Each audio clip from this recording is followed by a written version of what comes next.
उत्तर प्रदेश में न्यायालयों में लंबित मामलों के निपटारे के लिए राष्ट्रीय मध्यस्थता अभियान 1 जुलाई से 30 सितंबर 2025 तक चलाया जाएगा। अपर जनपद न्यायाधीश और जिला विधिक सेवा प्राधिकरण के सचिव अंकित वर्मा ने यह जानकारी देते हुए बताया कि न्यायालय 1 से 31 जुलाई 2025 तक मध्यस्थता के लिए उपयुक्त मामलों की पहचान करेगा। इसके बाद संबंधित पक्षों को सूचित कर मामलों को मध्यस्थता के लिए भेजा जाएगा। मध्यस्थता के लिए चिन्हित किए जाने वाले मामलों में वैवाहिक विवाद, दुर्घटना दावे, घरेलू हिंसा, चेक बाउंस, वाणिज्यिक विवाद और सेवा विवाद शामिल है। इसके अलावा श्रमणीय आपराधिक मामले, उपभोक्ता विवाद, ऋण वसूली, संपत्ति बंटवारे, बेदखली और भूमि अधिग्रहण से जुड़े मामले भी मध्यस्थता के लिए भेजे जाएंगे। ऐसे अन्य दीवानी मामले जिनमें समाधान की संभावना अधिक है, उन्हें भी मध्यस्थता के लिए चुना जाएगा। उन्होंने बताया कि राष्ट्र के लिए मध्यस्थता अभियान के तहत कोई व्यक्ति वैवाहिक विवाद, दुर्घटना संबंधी दावे, घरेलू हिंसा, चेक बाउंस, वाणिज्यिक विवाद, सेवा मामले, आपराधिक समझौता योग्य मामले, उपभोक्ता विवाद तथा बेदखली आदि से संबंधित मामलों में सुलह समझौता करा सकते हैं। त्वरित न्याय और मुकदमों की संख्या कम किए जाने के उद्देश्य को लेकर इसका आयोजन किया जा रहा। सुप्रीम कोर्ट की गाइडलाइन है जिसमें मीडिएशन के हो या फिर तमाम वादों को निस्तारण करने के लिए एक अभियान चलाया जा रहा है। क्या चीजें हैं सर, किस तरीके से प्रोटोकॉल बनाया गया है इसको करने के लिए? देखिए, माननीय उच्चतम न्यायालय द्वारा यह अभियान राष्ट्र के लिए मध्यस्थता अभियान की शुरुआत करी गई है, जो 1 जुलाई 2025 से लेकर 30 सितंबर 2025 तक पूरे भारतवर्ष में यह चलेगा, जिसका मुख्य उद्देश्य यह है कि पक्षकारों के मध्य मध्यस्थता कराकर, सुलह समझौता कराकर हम उनके जो मुकदमे हैं उनका निस्तारण किया जाए और उन दोनों पक्षकारों को अधिक से अधिक लाभ दिलाया जाए, ताकि वह अपना समय बचा सकें, अपना धन बचा सकें और किसी एक का फायदा इसमें ना हो, दोनों पक्षकारों के मध्य दोनों का हित देखा जाए। सर, जो गाइडलाइन बनाई गई है उसमें टाइमिंग क्या रहेगा? पब्लिक डोमेन में जो मैसेजेस देने हैं उसके बारे में थोड़ा सा डिटेल बताइए। देखिए, इस अभियान के तहत 10 से 5 बजे इस एडीआर भवन में मध्यस्थता की टाइमिंग है।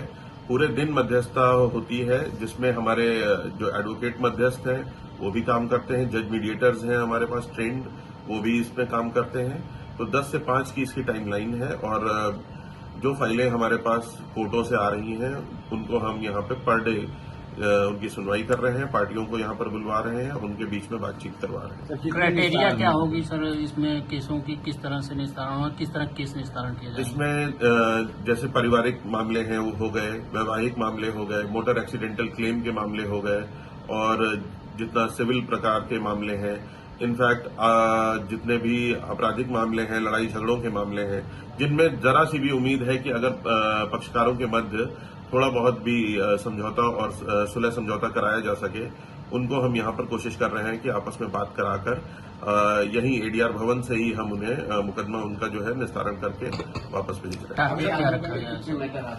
आजमगढ़ में अभी 515 मैटर जो है मीडिएशन के लिए रेफर किए गए हैं, जिनमें से अभी 12 अगस्त तक हम 68 मामलों को सफल करके यहाँ से सफल मीडिएशन कराकर हमने यहाँ से वापस भेजा है और कोशिश ये है कि 30 सितंबर तक हम ज्यादा से ज्यादा, अधिक से अधिक मामलों को सफल यहाँ पर मीडिएशन करवाएंगे। जमीनी विवाद के मामले जो हैं वो बहुत ज्यादा हैं, जिस तरीके से वो भी शायद मेंशन है इस चीज में। तो जमीनी विवाद को लेकर के किस तरीके से, चूंकि इंटीरियर लोगों को ये जानकारी नहीं, लोग अवेयर नहीं है, तो उसके लिए किस तरीके से अवेयरनेस के लिए देखिए हमारा अभियान जो चल रहा है, इसमें हम ज्यादा से ज्यादा हमारे जो पैरालीगल वॉलंटियर्स हैं वो तहसील स्तर पर, ब्लॉक स्तर पर इस चीज का प्रचार प्रसार कर रहे हैं, गांव में लोगों से मिल रहे हैं, तहसील और न्यायालय में आने वाले वादकारियों से वो मिल रहे हैं, इसके बारे में जागरूकता फैला रहे हैं और हमने रेडियो के माध्यम से भी इसका प्रचार प्रसार बराबर कर रहे हैं। तो अधिक से अधिक लोग, जैसे जैसे जानकारी हो रही है, हमारे पास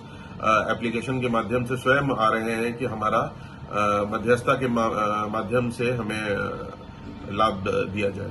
सर, एक चीज और है कि जैसे मान लीजिए कि किसी को पब्लिक एंगल पे उसको जानकारी नहीं है, तो क्या वो डायरेक्ट आपके पास आ सकता है या इस तरीके की? बिल्कुल बिल्कुल, अगर किसी को जानकारी नहीं है वो हमें एप्लीकेशन देकर डायरेक्ट हमारे डीएलएसए भवन में दे सकता है, जिसे हम फिर संबंधित न्यायालय से उसकी पत्रावली यहाँ पर मंगवाकर उन पार्टियों के बीच में मध्यस्थता करवाएंगे। ठीक। ठीक सर। इसकी टाइमलाइन क्या होगी, कब से कब ये चलेगी? यह 1 जुलाई 2025 से लेकर 30 सितंबर 2025 तक का अभियान है। राष्ट्र के लिए मध्यस्थता अभियान इसका नाम दिया गया है। 90 दिन का कार्यक्रम रहेगा, जिसमें मुख्य उद्देश्य यह है कि ज्यादा से ज्यादा पार्टियों को लाभ दिया